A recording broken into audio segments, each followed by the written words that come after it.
दोस्तों नमस्कार, मैं श्यामनाथ यादव। आप लोगों को मालूम ही है कि आज के समय जो तरह-तरह के बाबा लोग अब धरती तो नहीं कहा जाएगा, फिलहाल इस देश में तो पैदा ही हो गए हैं और पूरे देश में हो गए हैं ऐसे बाबा हैं। तो इन बाबाओं की एक वीडियो है, थोड़ा-सा आप लोग देख लें, फिर आगे बात हो। नमस्कार, मैं अशोक कुमार पांडे और स्वागत है आपका टीसीएच पर। जग्गी वासुदेव या जिनको जो खुद को सदगुरु कहते हैं या उनको मानने वाले सदगुरु कहते हैं, उनको लेकर विवाद नए नहीं है। उनको लेकर विवाद बहुत पहले से चलते रहे हैं। अभी हाल में श्याम मीरा सिंह ने एक बहुत अच्छा वीडियो किया था जिसमें बहुत सारा उनके आश्रम में जो कुछ होता है उसको सामने लाकर रखा था, जिसके बाद वो लोग कोर्ट में गए हैं, तमाम सारी बातें उन्होंने लिखी और एक बार फिर से जग्गी वासुदेव का मामला सामने आया। असल में जग्गी वासुदेव वैसे भी साउथ बेस्ड है तो नॉर्थ में उनके बारे में कम बात होती है, लेकिन जिस तरह से बाबाओं के तमाशे हमने पिछले कुछ वक्त में नॉर्थ में साउथ में हर जगह बढ़ते हुए देखे हैं, चाहे वो आशाराम का मामला हो जो बाकायदा रेप के केस में जेल गया हुआ है और उसके बावजूद उसकी भक्ति होती है। अभी कुछ साल पहले तक पुस्तक मेलों में होता ये था, दिल्ली में जो विश्व पुस्तक मेला लगता है, कि इनके लोग सफेद कपड़े पहनकर नारे लगाते हुए बाकायदा जुलूस निकालते थे कि बाबा निर्दोष हैं। यानी कोर्ट में जो कुछ हुआ, कोर्ट में जितनी गवाहियां आई, कोर्ट में जो सबूत आए, हमारे न्यायाधीशों ने जो फैसला दिया वो सब गलत था और इनके बाबा सही थे। सब जानते हैं कि किस आरोप में वो अंदर गए थे। अभी जब उनको स्वास्थ्य के आधार पर जमानत मिली है और वो बाहर आए हैं तो फिर से एक बार उन्होंने कोशिश की कि प्रवचन वगैरह शुरू करें। 11,000 रुपए की फीस लगाई गई थी। अब जब उसके बाद विवाद हुआ तो वो सब शायद बंद हुआ है। ऐसे ही पंजाब वाला जो मामला है, पंजाब हरियाणा का जो मामला है, राम रहीम का फिल्म भी बना दी थी उन्होंने, क्या क्या कर दिया था, उनके ऊपर भी इसी तरह के आरोप थे। और ये तक आरोप है उनके ऊपर कि गवाहों को मरवाया गया, गवाहों को परेशान किया गया। यही सारे आरोप आसाराम बापू को लेकर भी है। ये तो दो बड़े नाम हैं। अगर इसके अलावा दूसरे नामों की बात की जाए तो एक पूरी फहरिस्त आपको ऐसे बाबाओं की मिल जाएगी जो बाहर से तो अपने आप को आध्यात्मिक दिखाते हैं, लेकिन उनके मठों में हर तरह का गलत काम होता है। एक वेबसाइट है द गुरु और इस वेबसाइट का काम ही यही है, ये वेबसाइट करती ही यही है कि इस तरह के जो गुरु लोग हैं, इस तरह के जो बाबा लोग हैं, इस तरह के जो लोग हैं, जैसे जग्गी के बारे में एक बात कही जाती है कि जग्गी ने एक बार कहा कि अगर भगवान भी मेरे सामने आ जाएं तो मैं उनकी बात नहीं मानूंगा क्योंकि मैं भगवान से ज्यादा जानता हूं। तो ये लोग जो भगवान से भी ज्यादा जानते हैं, जो भगवान का उपयोग या ध्यान कर्म इन सारी चीजों का जो उपयोग है वो ऐसे करते हैं जिससे इनकी समृद्धि बढ़े, जिनसे इनके मौज मस्ती के रास्ते खुले। इस तरह के जो, आप एक लाइन में कहना चाहें तो कह सकते हैं, इस तरह के जो पाखंडी बाबा हैं उनकी हकीकत का पर्दाफाश करती है।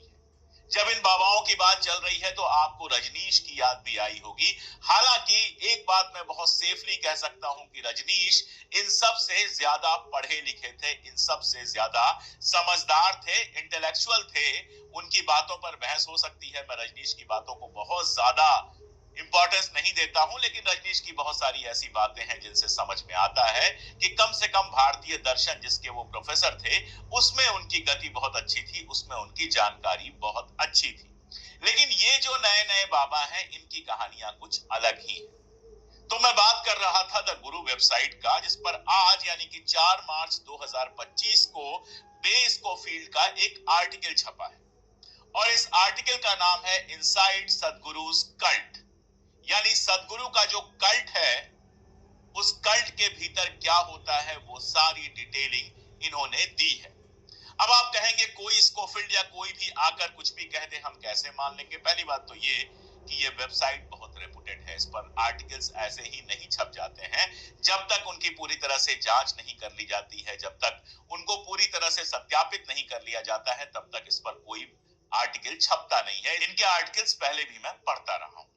और दूसरी बात यह है कि स्कोफिल्ड ने जो ये सारी जानकारी दी है वो उन्हीं लोगों के बातचीत के आधार पर, उन्हीं लोगों के इंटरव्यूज के आधार पर दी है जो लोग पहले आश्रम में रहे हुए हैं। इसके अलावा जग्गी वासुदेव के बारे में पहले जो खुलासे हुए हैं उनके लिंक आपको इस पर मिल जाएंगे और बहुत डिटेल, तकरीबन 6000 से ज्यादा लफ्जों का यह आर्टिकल है। इसको पढ़ने में आपको आधे पौने घंटे कम से कम लगेंगे और अगर लफ्ज दर लफ्ज इस आर्टिकल को आप पढ़ेंगे, अगर वर्ड बाय वर्ड आप इस आर्टिकल को पढ़ेंगे तो आपकी रूह कांप जाएगी कि जिनको आप बाबा समझ रहे हैं, जिनको कुछ लोग भगवान समझते हैं, उन लोगों के आश्रमों के अंदर क्या क्या खेल चलते हैं। जब जग्गी वासुदेव की बात चल रही है तो एक और बाबा की बात कर लेते हैं, वो है नित्यानंद। साउथ के हैं, TH लिखते हैं, NITHY लिखते हैं, नित्यानंद। ये वही बाबा हैं जिनके ऊपर दुनिया भर के आरोप लगे तो वो एक द्वीप खरीद कर उस पर भाग गए और उस द्वीप पर एक नया देश बसा लिया जिसका नाम है कैलासा, और अगर आप कहना चाहें तो दुनिया का इकलौता ये हिंदू राष्ट्र है कैलासा। कैलासा के लोग UN की मीटिंग तक पहुंच गए थे, वो सारी तस्वीरें आई थी, आपको याद होगी। नित्यानंद सदगुरु के, ये जो जग्गी वासुदेव सदगुरु हैं, इनके बिल्कुल पैरेलल थे, इनके बिल्कुल साथ थे। तो जाहिर है एक बिजनेस में जब कोई दो होगा तो उनके बीच में कंपटीशन होगा। ये आर्टिकल शुरू इसी बात से होता है कि जग्गी वासुदेव के आश्रम के कई पुराने लोगों से इंटरव्यू करके स्कोफिल्ड जो है वो इस नतीजे पर पहुंची हैं कि जग्गी वासुदेव नित्यानंद की हत्या कराना चाहते थे। एक व्यक्ति जिससे उन्होंने बातचीत की है, उस व्यक्ति ने कहा कि बाबा ने उनसे कहा था, जग्गी वासुदेव ने उनसे कहा था कि नित्यानंद जो है वो फेक गुरु है। और बार बार ये लाइन आई है कि सदगुरु को अपना कंपटीशन पसंद नहीं था। तो नित्यानंद को मारने की साजिश की गई, किसी भी तरह से वो हथियार मंगाना चाहते थे। और इसमें संगम पांडे नाम का एक आदमी था, जिस आदमी ने बाबा से वादा किया था कि वो हथियार लाएगा, और बाबा यानी कि जग्गी वासुदेव बात कर रहे थे कि वो हथियार लाएगा, उसके बाद दो महिलाओं की सहायता से नित्यानंद को मरवा दिया जाएगा। हुआ ये कि वो आदमी कभी हथियार लेकर आया ही नहीं। इसके बाद जग्गी वासुदेव ने विदेश से एक विदेशी महिला जो उनके यहाँ रहती थी, उनके पिता द्वारा जो सामान भेजा जा रहा था उससे स्मगल करके बंदूक मंगवाने की कोशिश की कि उनके पास बंदूकें पहुंच जाएं जिससे वो हत्या करवा सके। अब कहानी यही खत्म नहीं होती है, नित्यानंद की वो हत्या करवा नहीं पाए। बाद में नित्यानंद भाग के हिंदुस्तान से किसी द्वीप पे चले गए, वहां उन्होंने कैलासा बना लिया। उसके पीछे क्या कहानियां थी आप जानते हैं। नित्यानंद के ऊपर भी महिलाओं के साथ अभद्रता, रेप, इस तरह के आरोप लगे थे। पुलिस उनको कभी भी गिरफ्तार कर सकती थी, लेकिन बाबा लोगों को पुलिस गिरफ्तार बड़ी मुश्किल से करती है, और इस बीच में उनको इतना मौका मिल गया कि वो देश छोड़कर बाहर चले जाएं और एक द्वीप पर जाकर देश बसा सकें जहां पर किसी तरह का कोई हिंदुस्तानी कानून लागू नहीं होगा। कहानी यहाँ पर खत्म नहीं होती है। जो संगम पांडे था, जिसने वादा किया था कि मैं बंदूक लेकर आऊंगा और वो बंदूक नित्यानंद की हत्या में इस्तेमाल होगी, और बंदूक नहीं ले पाया, वो खुद इस घटना के 3 महीने बाद मर गया। अब उसकी जो मौत है वो बहुत ज्यादा सस्पिशियस है। उसकी मौत को लेकर भी ढेर सारे सवाल हैं। 46 साल की उसकी उम्र थी जब उसकी डेथ हुई। ये 2010 की घटना है। जो बाबा का समर योगा रिट्रीट था टेनेसी में, वहां पर इसकी डेथ हुई जिस समय इसकी उम्र 46 साल थी। कहा यह गया कि संगम पांडे न्यूमोनिया से मरा है, लेकिन अगर पूरी कहानी देखें कि वो किस तरह से मरा है तो इस पर शक होता है, क्योंकि न्यूमोनिया ऐसे ही अचानक नहीं हो जाता है। रातों रात न्यूमोनिया होना और मर जाना, इस बात को लेकर शक हुआ।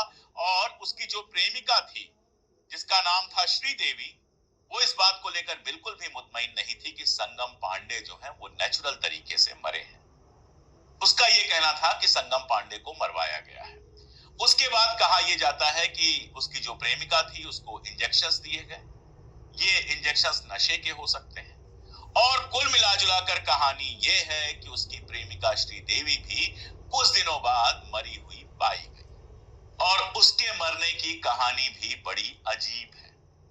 श्रीदेवी 20 साल से सदगुरु के आश्रम में रह रही थी। बताया ये गया कि उसको सांप ने काट लिया और वो मर गई, लेकिन जो लोग उस समय थे उन लोगों ने ये कहा कि उसको नशे का कोई इंजेक्शन दिया गया था, और नशे के इंजेक्शन के बाद वो बाहर निकल गई थी, जहां पर स्नेक बाइट से उसकी मौत हुई थी। अब स्नेक बाइट से हुई थी या जहर भी इंजेक्ट किया गया था, इस बात को लेकर वहां पर विवाद है। और ये सारी बातें मैं आपसे बार बार कह रहा हूं कि द गुरु वेबसाइट के आधार पर मैं कह रहा हूं। और द गुरु जो वेबसाइट है, ये सारी बातें वहां जो लोग उस समय रहते थे, क्लोज थे, बाद में बाबा से अलग हो गए या फिर अभी भी उनके साथ हैं, उनका नाम बदल के इसमें दिया गया है, पहचान उनकी छुपाई गई है और उनका जो वक्तव्य है, उनके जो इंटरव्यू है, उसके आधार पर ये पूरी कहानी कही गई है। तो अब तक जो कहानी हमने सुनी, अब तक जो कहानी हमने समझी, पहला तो ये कि नित्यानंद जो इनके कंप्यूटर थे, उनको मरवाने के लिए बंदूक का इंतजाम करना था।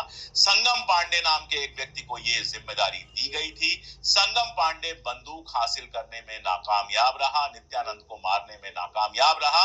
उसके बाद संगम पांडे की रहस्यमय परिस्थितियों में मौत हो जाती है। संगम पांडे की जो मौत होती है उसको हत्या कहती है उसकी प्रेमिका श्रीदेवी, जो 20 साल से उसी आश्रम में रह रही थी। और उसके बाद जब वो सवाल उठाती है तो श्रीदेवी की भी हत्या हो जाती है। ये पूरी कहानी सुनते हुए आपको ऐसा लगेगा जैसे टीवी पे कोई अपराध वाली सीरीज देख रहे हो, जिसमें एक के बाद एक मौत होती चली जाती है। 2012 की एक कहानी मैं बताता हूं जो इसी वेबसाइट पर दी गई है। ये जो जग्गी वासुदेव थे, इनके अकाउंटेंट थे दिलीप राज रत्नम।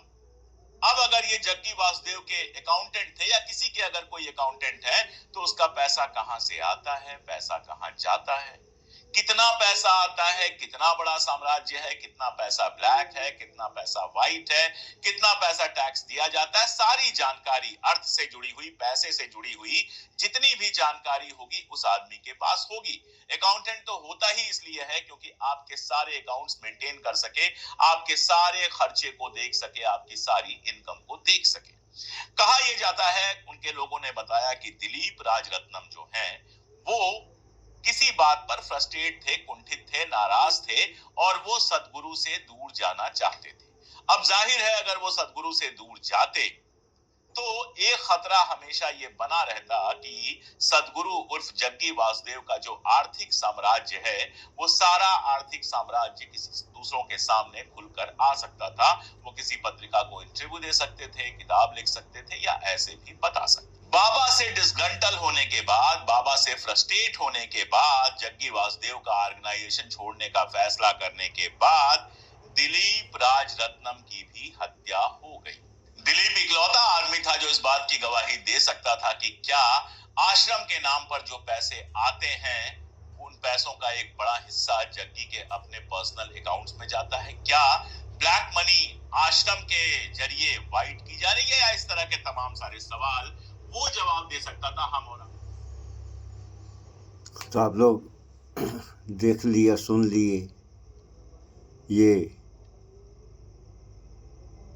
विश्वगुरु तो अभी बनने वाला है, विश्वगुरु बना नहीं अब तक। यहाँ डिजिटल इंडिया बन गया, तो ये डिजिटल इंडिया के बाबा लोग हैं।